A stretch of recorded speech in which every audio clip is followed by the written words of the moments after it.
Welcome to An Aries and Pisces Walk Into a Coffee Shop, the podcast. We're your hosts. I'm Bridget, she, her. And I'm Tiffany, she, her. This is a podcast where two friends let go of perfectionism and talk unedited. You can find us at the links in our show notes. Support the show by buying us a coffee. Also, subscribe and share this episode with a friend.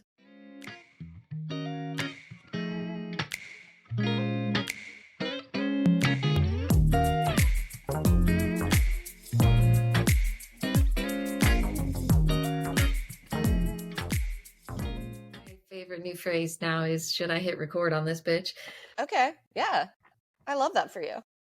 Maybe that's how we'll start every episode. Don't loop yourself in. You're Yeah. allowed to have freedom and flexibility.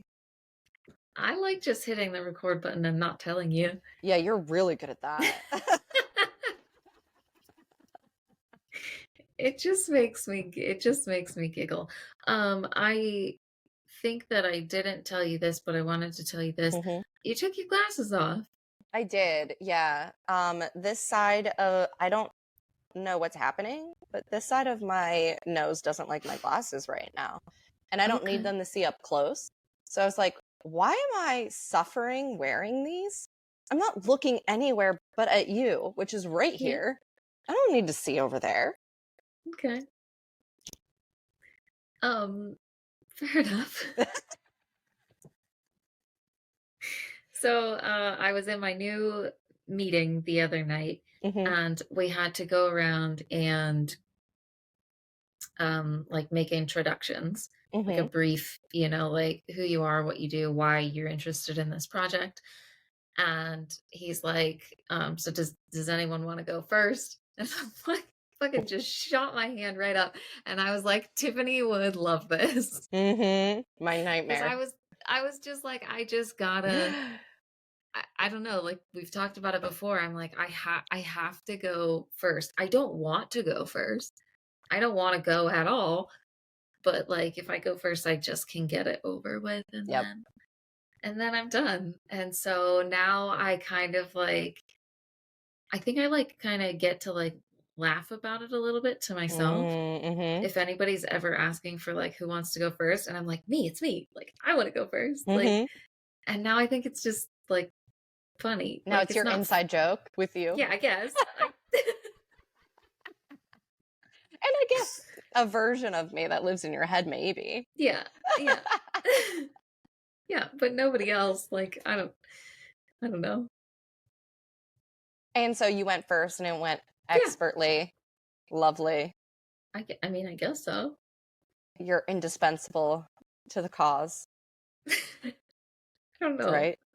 About that, but yeah, I would argue that that's the case. What is indispensable? Like they can't live with, they can't do it without me.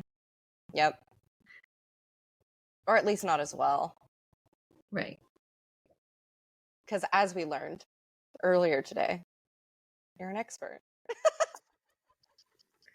This is crazy. My therapist also today tried to tell me that I'm an expert. And I was like, wait a second, time out. This is my amateur year. And she's like, I know. And I was like, nope, stop talking. I was like, this is I was like, no, stop. I was like, this is and I love that I just like have the relationship with her that I could be like, no, stop yourself right there. I was like, me owning the amateur part of it is me embracing my expert, like eventually. I was like, but that word like just trips me up so fucking much that I'm like, I have to embrace this other thing to then realize that like, yes, I do have expertise. Yeah, this is that practice that I was talking about where opposite to do the thing. So like resting to move, moving to rest. And this is like being an amateur to be an expert. That makes so much sense to me. I've never met an expert that said, why, yes, there is nothing else for me to know or learn. Yeah, that is, that, I mean, that would be wildly delusional. I mean, I'm sure there are people out there Oh, who yeah. think that, but, I don't think they're very good at what they do, though. How could they be? There's no right, flexibility in that.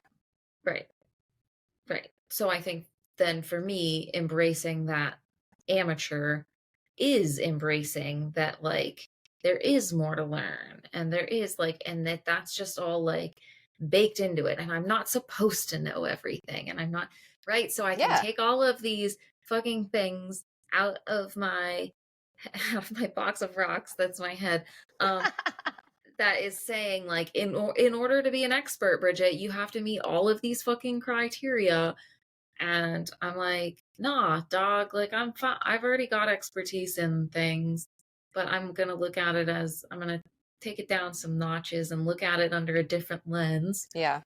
of this amateur lens that feels like it gives me more like wiggle room, freedom, like, It's I don't know, very this stuff.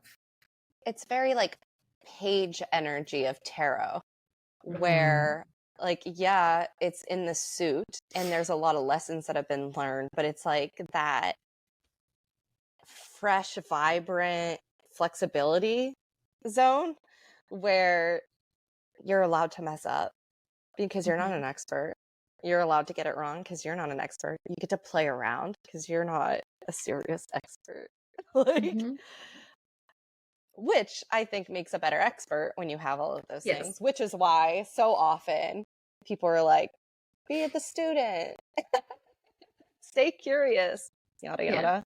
I have such a hard time playing, though, when it comes to things. And I've been practicing that idea of, oh, another example of that. I was telling you earlier that I took some dance classes this week in the improv team sync style. Um, and there was this very human moment where the creator of the style, in the middle of a drill, like started laughing a little bit and said, sorry, because they did something a little weird. Where she was just like, oh, my arms got a little wild there. Like, I'm just like, oh, right, because we're all human beings and It's it's a not yeah. robots. And like, Yeah. even the creator of a style of dance can still get tripped up or lose some something, some Yeah. aspect of the perfection, because there's no such thing as that in improv. Or in anything, and everything is all made up anyway. I've been thinking about that a lot. So, like, why do we have to keep being like, this has to look a certain way, or be a certain way, or meet certain criteria? Yes, agreed. All right, well, that's enough. That's that then. We Solved figured it. it out. See you later, Solved it. I Well, guess. no, I have another puzzle for you. Okay. Because you're talking about your therapist and what you've been talking about. And so Mhm. now I have a question for you based on a conversation I had with my therapist. Mhm. Bridget, what Mhm.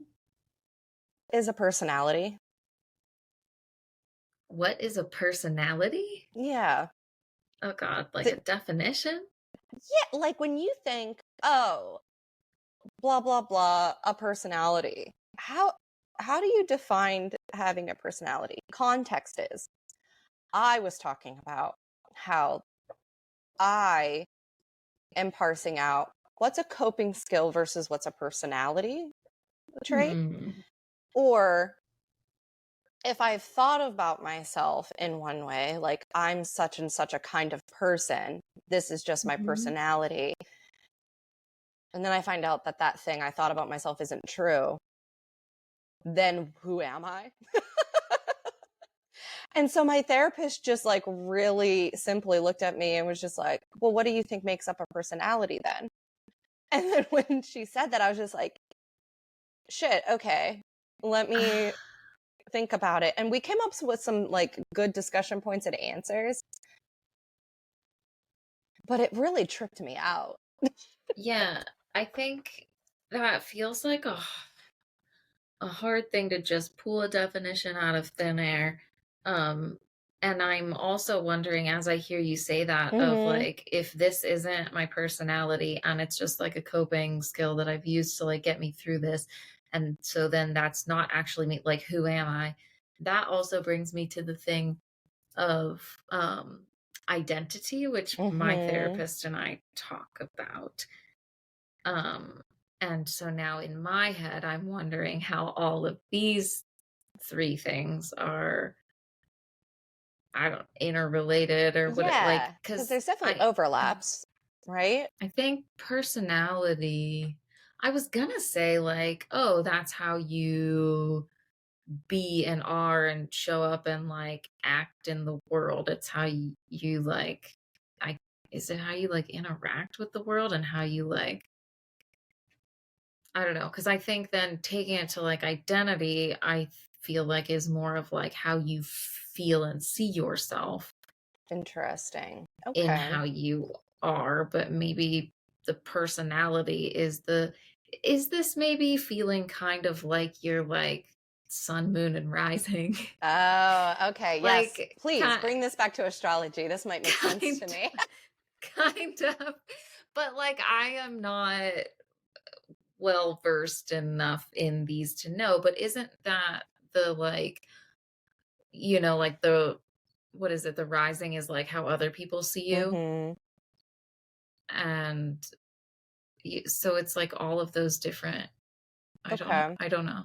I don't. Yeah, I kind of started wondering if maybe personality is a conglomerate of different things of like, because one of the things that my therapist kind of brought up was like, well, why can't those skills be part of the personality then? Well, that's what I okay, that's what I just what just hit me is that maybe your personality is formed of all these things. It's formed of the coping skills, it's formed of your beliefs, it's formed of what you want to be. It's formed of like, Yeah, and I think I got hoodwinked into this. So it kind of, I think why it tripped me up is because it uncovered a very old anxiety of mine that I had forgotten I had. mm, And my therapist was talking about this like societal myth of the one true self, where she was just like, mhm, that doesn't exist because we're contextual. Just human beings are contextual. You don't act and do the exact same things no matter the situation. It's like who you're with or what you're doing and time frames, like depending mhm, on where you're at in your life. And so we were talking about the idea of like, okay, well, there's values that people hold and that can shape a personality, because if you're acting in alignment with your values, that's definitely going to give you a personality that people can perceive. And mhm. thus, your strengths that you've developed over time can be a part of that. And I think I got a little caught up in the idea of like maybe pathologizing some coping skills as if that somehow was like a bad thing, possibly. Mm, But then the more we were talking, I had this like aha of very small me being super anxious, where I think I did get this message that there is like a one true self. And I then felt like I was lying all the time because I knew in here that, like, yes, this part of me, the student, I could be the student, but the student isn't all the other things I am at home or in my imagination or when I'm playing alone or with friends. And so it just kind of felt like I was just being a liar all the time if I mm. wasn't like having like my full self seen, which is insane because you literally, no one could, that's not a thing. And so, I I don't think it's insane to feel that way though.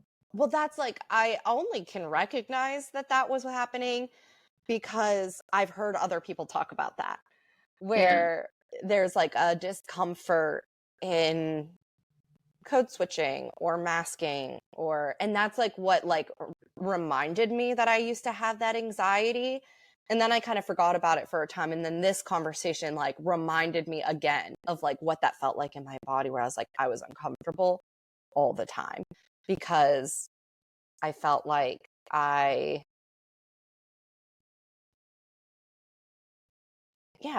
was lying all the time. And I still sometimes feel that way, like when I'm masking, because it is a skill Mhm. and it's useful sometimes. And so, like, if I'm out and about and interacting in the world and I'm super uncomfortable, I do work really hard to feign an easiness to get by, to be able to interact. Mhm. And sometimes that means I go home and I'm more exhausted, but it also means that oftentimes I have more positive interactions with people than if I were not to mask. But that doesn't mean that Mhm. mask isn't me. Like, that's a Mhm. part of me that I'm just pushing forward and maybe sometimes exaggerating. Anyway, I think everything's made up and personalities aren't real. So that's where I'm at. I feel like I have so much to say about this and I can't like find it. Like I'm like, "Oh, there's a thread, there's a thread, there's a thread, and I was like, where's the rest of it?" See, that's how it feels. Because it sounds simple, but then it gets complex. And then you're like, I have so many strings to braid. Mhm. Because it's like a tapestry, right? Like each thread is something. And if you were to knot them in the correct way, a picture would be seen. And maybe that's a personality? Yeah, I this does make me think of like a lot of conversations I've had over the years about like being in different situations and talking about my work or like what I do Mm-hmm. for my work, right? Or and talking to other entrepreneurs that are, in this sphere and being like, well, it depends on who you're talking to and what kind of conversation you want to have Mm-hmm. with what kind of people these are, right? So you have to have essentially like, I don't know, multiple different like elevator pitches about like Sure. Yeah. your career and what you say, right? Like I had to introduce myself the other night and I think that what I said was this was like an in-person, a local thing. And I typically work with people online and I'm in communities with other like-minded people who have similar kinds of business and Mm-hmm. values and morals and like mindset and things. And so in this context, that felt very different. I was like, how am I going to describe what I do? I think that what I said was I run an online business where I help other entrepreneurs with their task and project management. Mm-hmm. But like, in some situation online, I might be like, oh, I'm a systems and self-care witch. Yeah. Like like, oh, I make and sell Notion templates like for neurodivergent people. Or like it's just like it kind of just depends, I guess. And that I think when you say the word like that, it feels like lying. I don't know that I have maybe had it under that word of like, this feels like a lie, but I think that it hasn't felt like this is the full truth. Or like, I also have this experience when I am with people who I've never like come out to as Sure. queer, and then I feel like I'm in this like in a job or in some like situation where I'm like, these people don't know who I am. Mm-hmm. And it feels like it feels like this on the inside of my body all the Yep. time to be like, what parts of myself can I put out there? And I guess then also having the privilege of deciding that for myself Yeah. in the way that I present and the way that I pass for all sorts of different things, right? Yeah, there's some All of privilege the in it, but then there's also the drawbacks because there's privilege in passing in like general society, but then it's hard to find your people if they just yeah, look at you and most people assume people are straight until proven otherwise. But I do see this trend, and maybe it's just online, but I hope not, of queer people being like, I think we're just going to assume everyone's queer until proven otherwise. I think we should, And yeah. I love that as a straight passing bi femme, because most of my life I had people just kind of assume I was straight until I like went way out of my way to be like, why would you think that? And they're like, well, here are the context clues. And I was like, yeah, but look at all the other ones that says queer.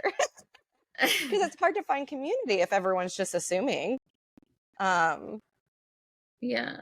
I mean, and then that goes for like all of these Mm-hmm. other different pieces of identity, right? Of the like the ableism in the Yeah. whole like the chronic pain and needing different accessibility Mm-hmm. and the neurodivergence and the like the all of the things. And Oh, yeah. All of that. Yeah, I think for me, the reason why it went under the umbrella of lying is because from a really young age, I got by the Christian notion that God can hear all your thoughts. ugh. And if you think something bad, you are bad. And that had me in a chokehold for quite a time when I was really little. And I was like viscerally upset about the idea that like I can't control these thoughts. Sometimes a thought just happens.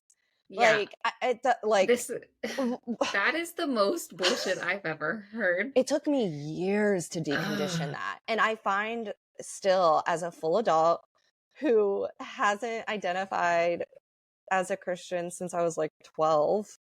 Yeah, since I was 12.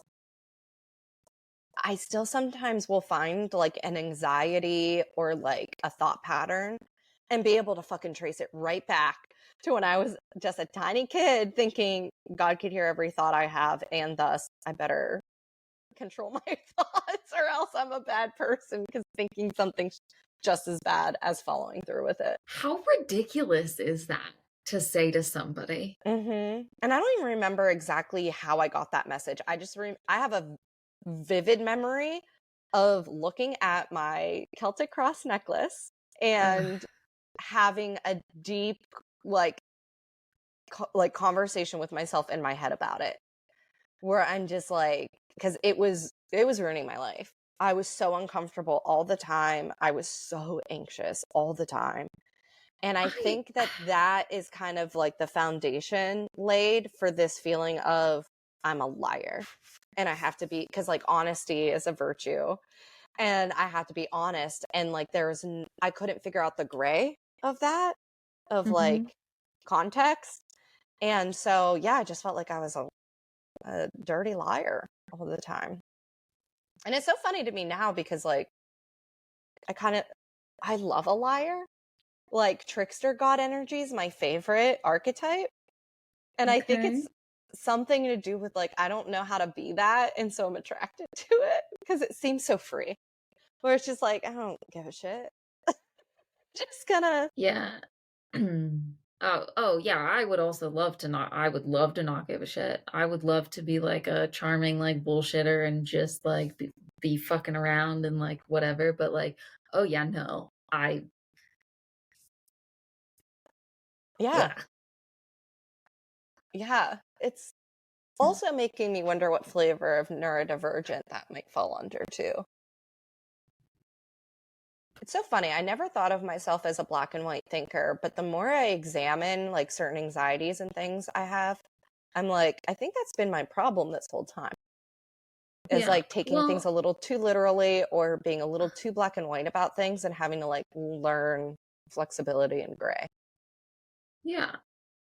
I think it's that piece. I think as I've been learning more about autism and that like the literal thinking and the rule Mm-hmm. following and the that it feels like that and it feels like that like you have to tell like the full truth otherwise it's that like liar it's that like wrong like Mm-hmm. but it's it's not that it's not that simple. No, it's not. um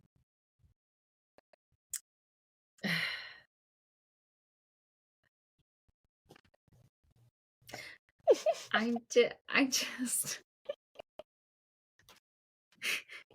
I just get so fucking angry Mm-hmm.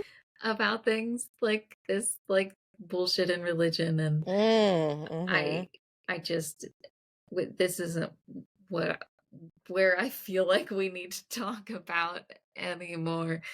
Um, but No, I always use myself it as an just example of like how insidious it is because I wasn't even like raised in the church. that's what I was thinking. I was like, you weren't even Nope. like I was like, I was in it from when I was born until after And college. it still got me. It's insidious because like my grandmother, incredibly religious. Well, both of my grandmothers were really religious, but one of them just she didn't preach it or force it on anybody. It was just like she had her church community and she went often, and you could clearly see from her home decor that she was very Catholic. But like she was very much like, is it hurting anybody? Then whatever. And then she like went on her way. And then my other grandmother, who's Protestant, was the opposite, where it was very like, you got to save everyone's soul. It's your mission to like make sure everyone accepts Jesus into their heart, or else they won't go to heaven. And she was very concerned with what other people thought and very concerned about like her loved ones not getting into heaven with her. And so from that side of the family, I got that message about, God being able to like hear your thoughts or whatever. But like my grandparents lived in Pennsylvania and I lived in Ohio, and I only saw them for Mm. the summer, and even then only for part of the summer.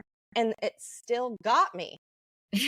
I could probably count on one hand how many times I went to church as a kid, Wow. and I still got.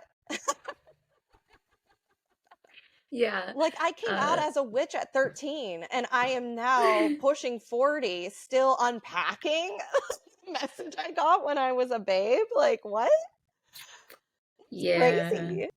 Yeah. It is fucking crazy. I got real good. Yeah, you I got conditioned and I got for a brainwashed. long, long time. Yeah, and I don't know. I guess maybe that is still just gonna be things to just fucking unpack for forever because there's so much in there. Um, And society rewards it. Like our society yeah, is built on the puritanical nonsense. And so that is still, even now, in this day and age, all these years later, still a thing. That society is still just rewarding that kind of thought and, well, let's just call it what it is, policing. mm, And here we are. yeah. It's all about fucking controlling people Mm-hmm. and making them submit into. Okay. Anyway, good cake. Wait, do I have to Good. come up with a good cake or do you have I was good like, cake? I literally don't have any good Okay, cake, because but that's good what I cake. thought, but I had to ask because you said it like a demand, and I was just like, "Oh, am I baking a cake? Okay, hold on, give me a couple of seconds. I can good cake, good cake, birds. I had a cardinal visit me today, which I told you about. Bridget, it looked like a painting. It was crazy, like What? full like front of body looking straight in my window, wings a flapping, like we made eye contact. It was Wow. nuts.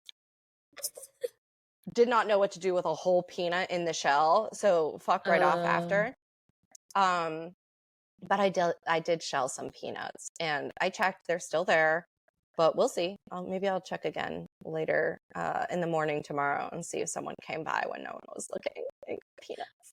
I think that that's very sweet that you shelled that peanut for that bird. When you told me that, I was like, that is the sweet. This is what I'm living for, right? Like this week, my focus has been to savor the moment Mm, and enjoy the process. Like, right? Like, you gotta enjoy this journey, gotta savor this moment because this is literally all that we have.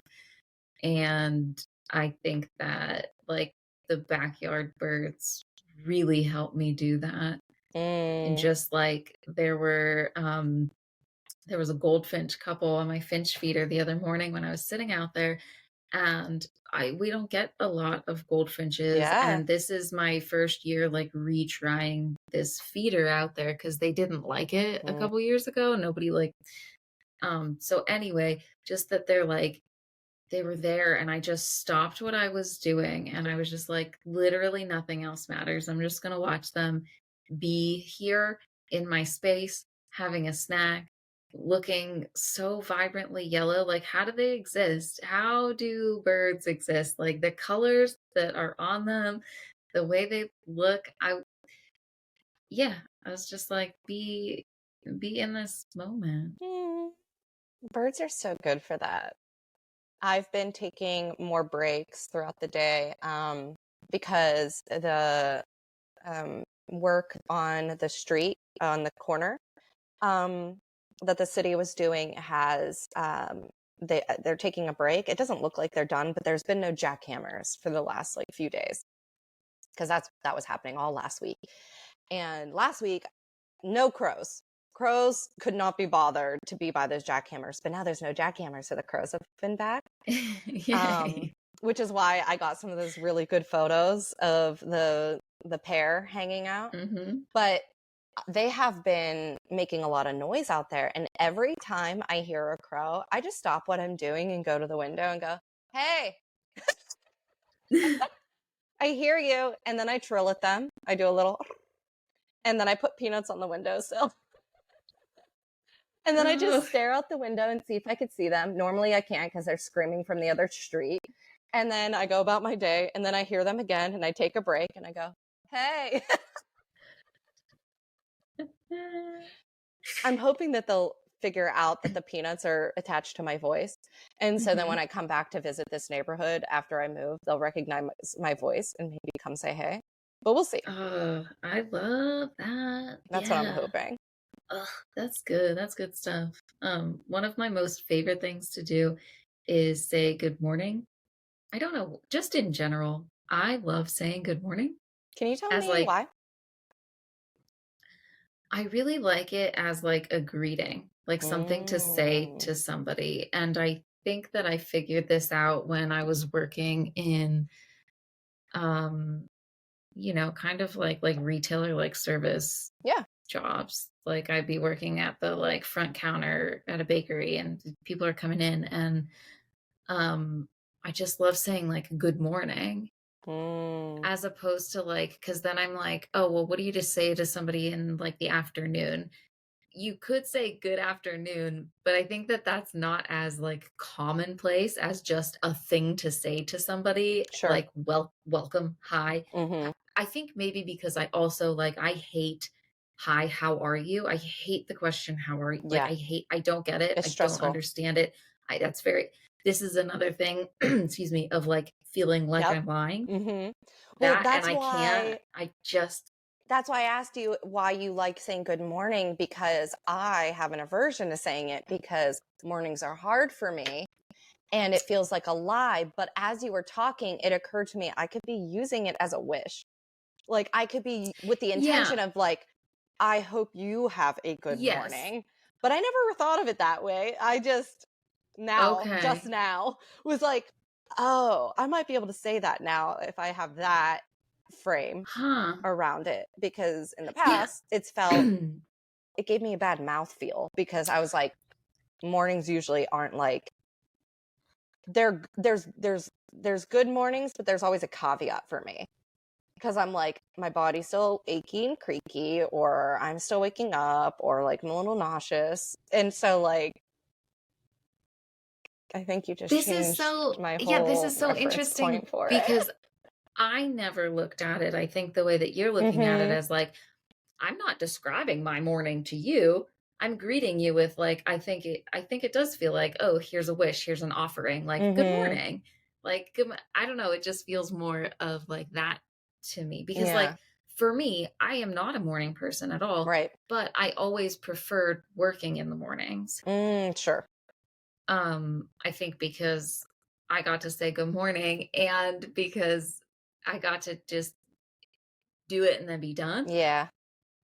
Um, So I love going outside and I say good morning to the birds, Oh, and it's and so I hope cute. that, like, I do also hope that, like, then they will get used to my voice and me being out there, and um depending on them and where I'm sitting on the deck or what I'm doing, some will still, like, come to the feeder and Yeah. some won't. Or like last summer I had the male cardinal who was, like, coming onto the deck to get the peanuts that I was putting Mm-hmm. out, like, on the floor.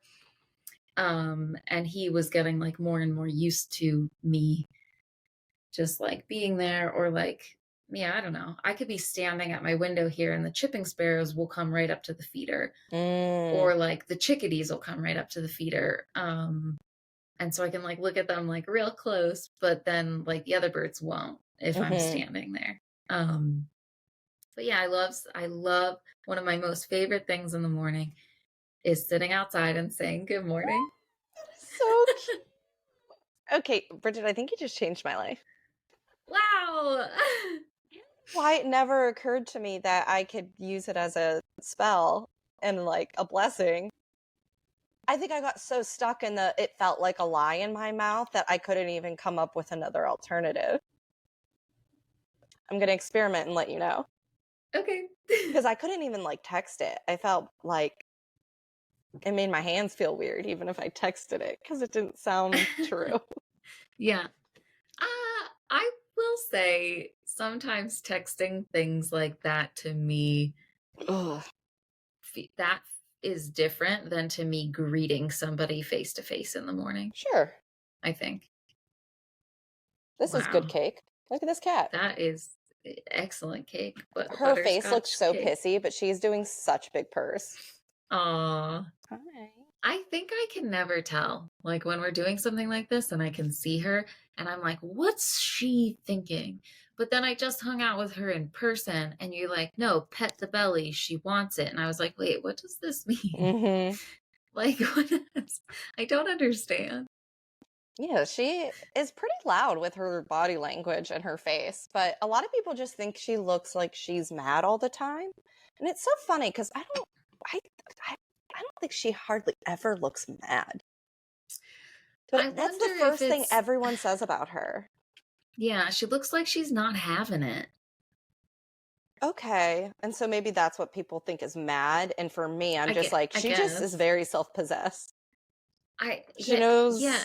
She's like things. she was like the chillest fucking cat. I was like, I don't understand your cat at all. And I think from just seeing her for so Yeah, much, I never have really got to spend that much time with her. that's true. Yeah. And so just seeing her in, like, a virtual sense, I think I thought that too. I'm like, Ingrid's just not having it. And I don't know why you keep saying that she is. Like,